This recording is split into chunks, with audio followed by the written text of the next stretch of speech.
আমাদের 29তম টেক নিউজে আপনাকে স্বাগতম। আমি আপনাদের সাথে আছি নাইম ইসলাম ফ্রম টেক গিফটস। আজকে অনেক ইন্টারেস্টিং খবর আছে, সো সম্পূর্ণ ভিডিওটি দেখতে থাকুন। সো আর কথা না বাড়িয়ে মূল ভিডিওতে চলে আসা যাক। So let's get start.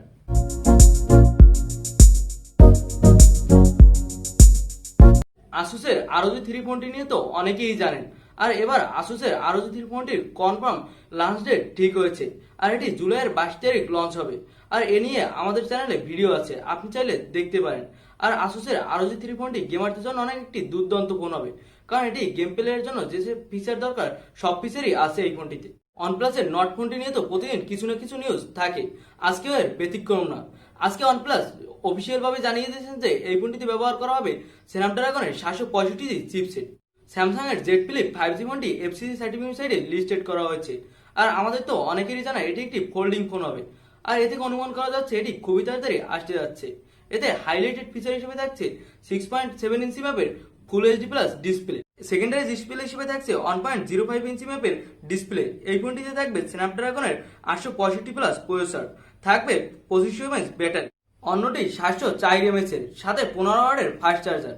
এতে রিয়ার ক্যামেরা হিসেবে থাকছে দুইটি 12 মেগাপিক্সেলের ক্যামেরা, সামনে থাকছে 10 মেগাপিক্সেলের একটি ক্যামেরা।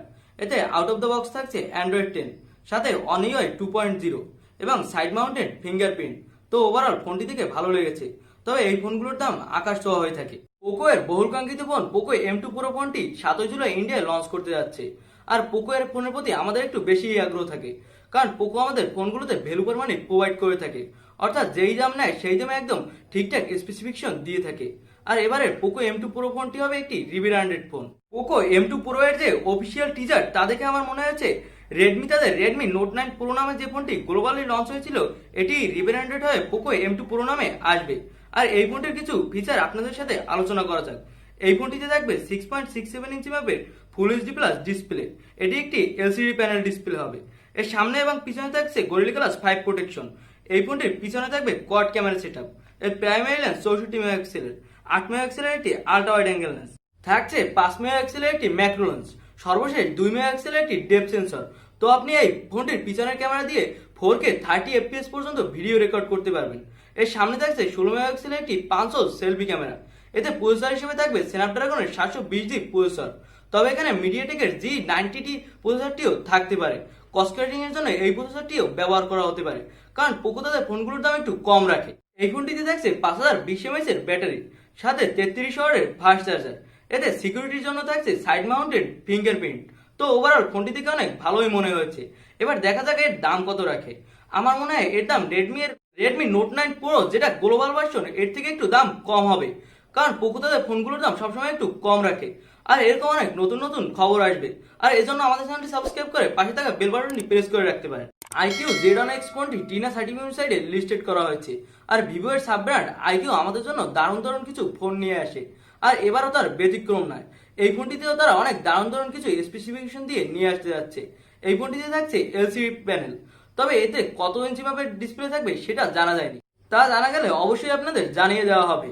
এর পিছনে থাকছে ট্রিপল ক্যামেরা সেটআপ, যার প্রাইমারি লেন্স 48 মেগাপিক্সেলের, থাকছে 2 মেগাপিক্সেলের একটি ম্যাক্রো লেন্স, সর্বশেষ 2 মেগাপিক্সেলের একটি ডেপথ সেন্সর। এই ফোনটিতে সামনে থাকছে 16 মেগাপিক্সেলের একটি 500 সেলফি ক্যামেরা। এতে আউট অফ দ্য বক্স থাকছে অ্যান্ড্রয়েড 10। এই ফোনটিতে প্রসেসর হিসেবে থাকবে স্ন্যাপড্রাগনের 765G প্রসেসর। Xiaomi তাদের নতুন একটি ব্লুটুথ স্পিকারের প্যাটার্ন ফাইল করছে, তবে এই ব্লুটুথ স্পিকারগুলো নিয়ে তেমন কিছু বলার নেই। তবে এইখানেই Xiaomiর প্যাটার্নে দেখা যাচ্ছে অভিনব কিছু।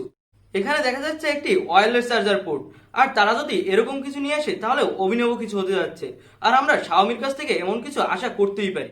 ভিভো তাদের নতুন একটি ওয়্যারলেস চার্জারের জন্য প্যাটার্ন ফাইল করছে, আর এটা দেখতে গতানুগতিক ওয়্যারলেস চার্জারের মতোই। আর যাদের কাছে রেডমি নোট 7 ফোনটি আছে তাদের জন্য একটি সুখবর, এই ফোনটিতে অ্যান্ড্রয়েড 10 আপডেটটি আসছে। আপনি চাইলে এই আপডেটটি দিতে পারেন। আর এই ছিল আজকের ভিডিও। আর ভিডিওটি যদি ভালো লেগে থাকে তাহলে ভিডিওটিতে অবশ্যই একটি লাইক দেবেন। আর আপনি যদি এখনো আমাদের চ্যানেল নতুন হয়ে থাকেন তাহলে আমাদের চ্যানেলটি সাবস্ক্রাইব করে আমাদের পরিবারের একজন সদস্য হয়ে যাওয়ার জন্য অনুরোধ করছি। দেখা হবে অন্য কোনো ভিডিওতে। আজকের মতো এখানেই বিদায়।